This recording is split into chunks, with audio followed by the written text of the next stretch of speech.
são trabalhos que pensam as religiosas, né, como partícipes dessa mesma igreja e tentando, portanto, perceber os espaços e as possibilidades de atuação delas nesse mesmo contexto.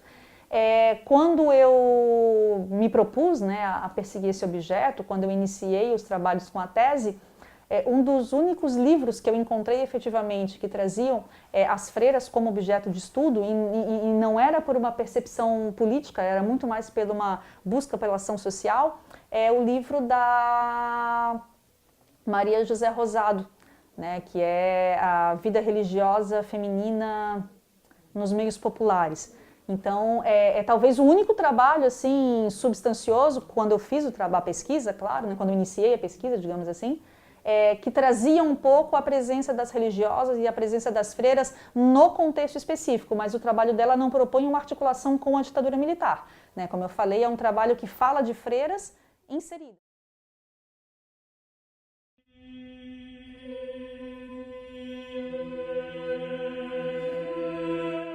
Minha formação ela aconteceu toda na área de História. Né, a minha graduação foi feita na Universidade do Vale do Itajaí, que é uma universidade na cidade de Itajaí. Após a graduação, eu trabalhei alguns anos como professora de educação básica, né, tanto em colégios da rede pública quanto em colégios da rede privada, o que é bem importante de ser dito. E a partir de uma especialização que eu fiz na Universidade do Estado de Santa Catarina, na UDESC, eu comecei a me dedicar ao objeto, né, com o qual eu trabalho até hoje, que é a vida religiosa feminina.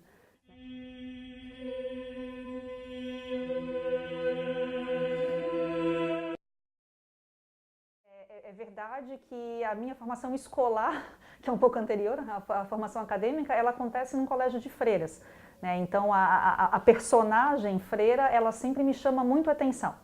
Quando eu vou, não para o mestrado, mas para a especialização, uma das colegas da turma, ela havia estudado, ela havia feito o aspirantado na Congregação das Irmãzinhas da Imaculada Conceição. Então ela teve uma experiência formativa dentro de uma casa para no futuro vir a ser uma freira.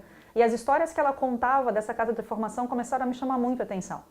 Na especialização, portanto, eu já começo a desenvolver uma discussão sobre a vida religiosa feminina, mas aí não tanto sobre a questão formativa, mas especificamente sobre o uso do hábito, né, então das vestes religiosas. E quando eu vou ao mestrado na Universidade Federal de Santa Catarina, eu começo a me dedicar então ao processo formativo, né, a pensar essa trajetória formativa, né, que demorava aí cerca de 4 ou 5 anos, e tentando entender esse processo, né, o que fazia e o que motivava uma jovem, né, muitas vezes muito jovem, a ingressar numa casa de formação, a passar 4, 5, 6 anos se dedicando a uma série de experiências, a uma série de estudos, uma série de exercícios, e ao final dessa formação se reconhecer como freira.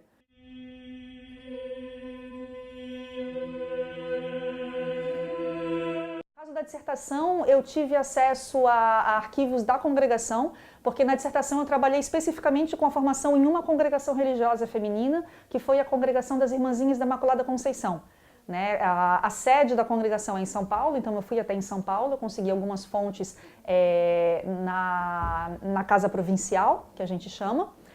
Mas eu consegui muito material através de entrevistas, né? Então eu utilizei a história oral, né, para conseguir essas informações, para conseguir analisar um pouco dessas experiências formativas, e eu tive acesso a documentos que me foram cedidos pelas próprias entrevistadas, então cadernos onde elas faziam anotações e registros desse processo formativo, documentos episcopais, né, os documentos do Concílio Vaticano II foram fundamentais para que eu entendesse um pouco quais eram as demandas que eram feitas à vida religiosa feminina, e em que medida aquilo que era vivenciado, experienciado dentro das casas ia ou ao encontro ou de encontro a essas demandas institucionais da época.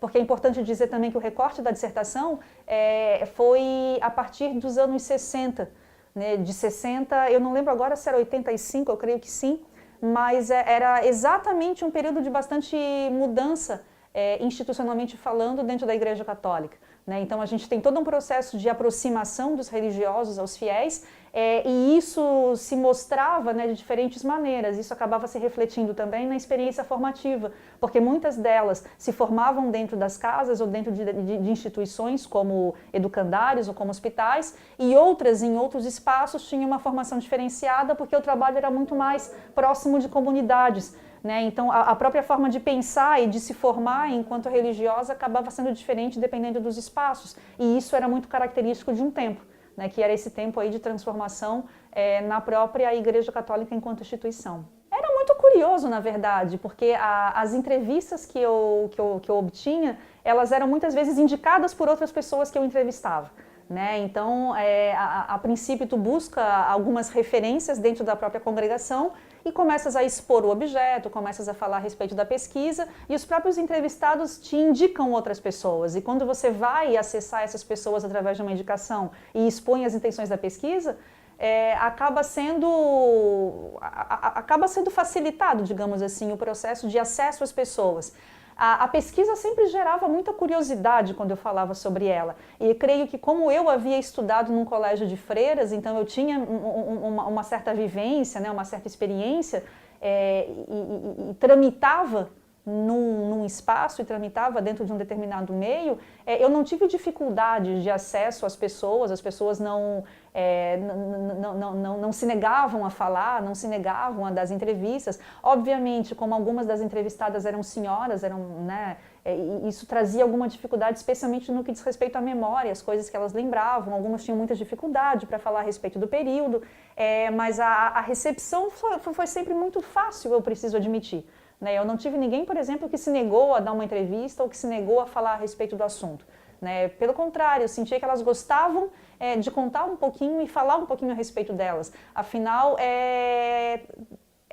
não é sempre, né, que a gente pede para que uma religiosa, que a gente pede para que uma freira fale a respeito dela. Normalmente elas falam sobre outras coisas, né, falam sobre o trabalho que elas realizam, falam sobre a igreja enquanto instituição, mas falar sobre a formação delas mesmas talvez não seja algo tão corriqueiro para elas, portanto, normalmente elas gostavam de falar e gostavam de contar suas histórias.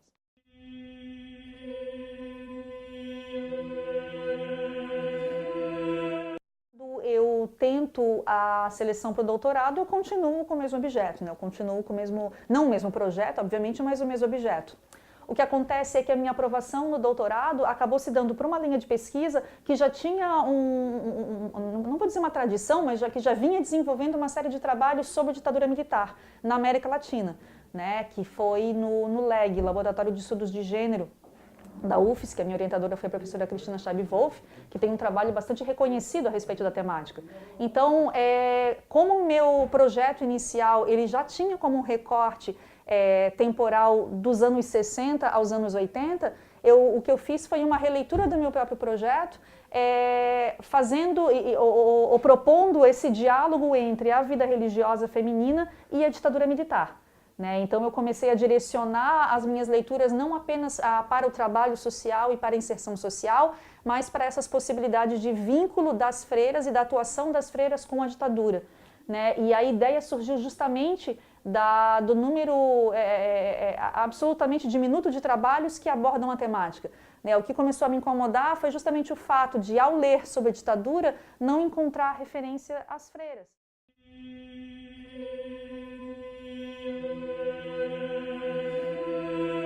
Me dedico mais apenas a uma congregação. Eu falo, a minha intenção é pensar a vida religiosa feminina ativa. E daí aqui é necessário uma breve explicação, porque a gente tem duas possibilidades de vivência. A gente tem a vida contemplativa, que são as irmãs que vivem nos conventos, digamos assim, e tem essas irmãs de vida ativa, que são aquelas que atuam em diferentes espaços, que trabalham nos educandários, que trabalham em projetos sociais, enfim, que desempenham funções para além das suas instituições, que desempenham funções para além da congregação a qual são vinculadas. A minha intenção de pesquisa na tese foram essas irmãs que trabalhavam com o que a gente chama de vida ativa. Para pensar um pouquinho a respeito delas, eu acabei, portanto, fazendo um mapeamento de fontes através das quais eu poderia acessar essa experiência de vida. Então eu utilizo desde jornais, jornais de grande circulação, para tentar entender como que esses jornais, como que a vida religiosa feminina aparece nesses jornais, né? A primeira pergunta era se aparecia e se aparecia, como aparecia. Além dos jornais, eu continuo analisando os documentos episcopais com uma intenção similar àquela que eu já tinha no mestrado, né, que era tentar entender aquilo que se esperava a respeito de uma irmã, e isso, é claro, eu encontraria nos documentos, ou encontraria um silêncio a respeito do que se esperava, e muito mais algumas sugestões, né, algumas insinuações, ou algumas falas direcionadas aos religiosos e que a gente entendia as religiosas também. Eu utilizei de uma série de inquéritos, de uma série de processos, muitos disponibilizados pelo projeto Memórias Reveladas. Eu encontrei muitas documentações a respeito de colégios, né, onde elas atuavam. Eu continuei utilizando de entrevistas e eu consegui alguns fundos interessantíssimos na Biblioteca Internacional de História Contemporânea em Nanterre, na França, né, onde tem fundos fabulosos a respeito da história do Brasil e história da América Latina, muito bem organizados, e nesses fundos eu acabei tendo acesso a documentos que foram essenciais para o desenvolvimento da tese, né, então acabou sendo um corpo documental bastante extenso, mas que, por outro lado, me ajudou a ter uma visão bastante ampla a respeito do meu objeto, né, e isso se reflete um pouco no trabalho, se reflete um pouco na tese, onde eu consigo, ou ao menos o esforço é tentar traçar esse panorama da vida religiosa feminina ativa de 60 a 85.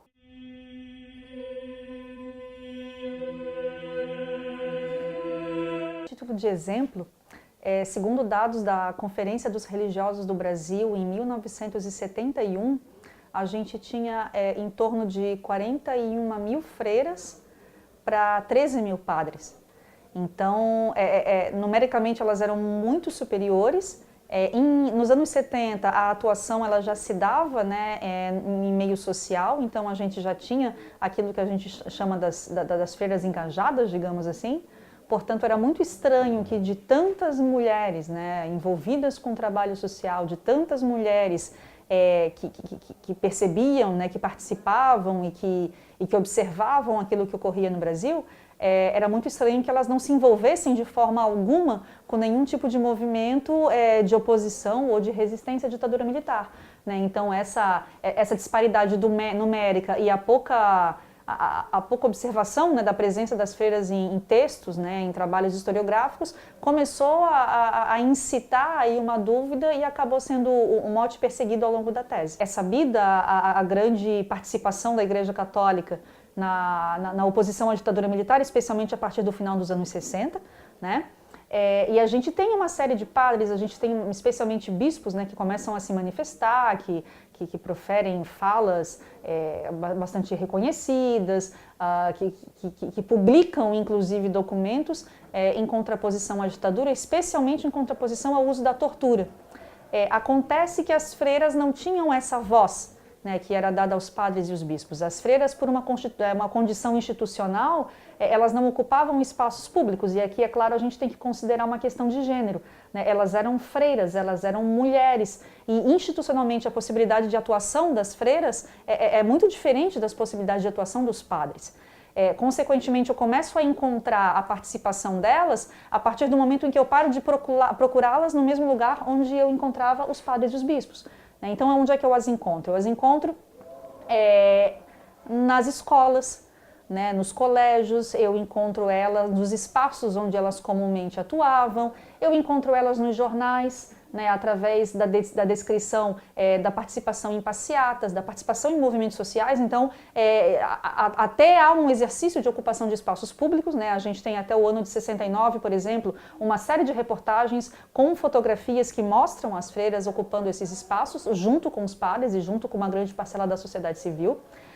Além disso, a gente tem todo um exercício de acobertamento, então, freiras que recebiam pessoas, que escondiam pessoas em suas casas, que escondiam inclusive armas em suas casas, conforme o depoimento dado pelo próprio Frei Beto, né, e que pode ser inclusive encontrado na narrativa que ele produz, né, no livro Batismo de Sangue, um livro bastante conhecido.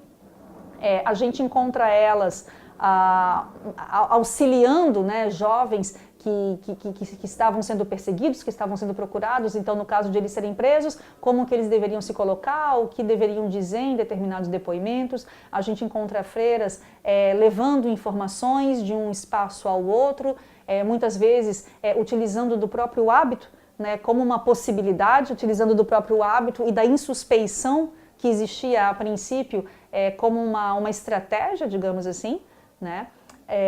E é claro que a gente encontra essas participações quando a gente começa a estender um pouco o nosso próprio conceito do que é a atuação política, né, e o nosso próprio conceito do que é resistência.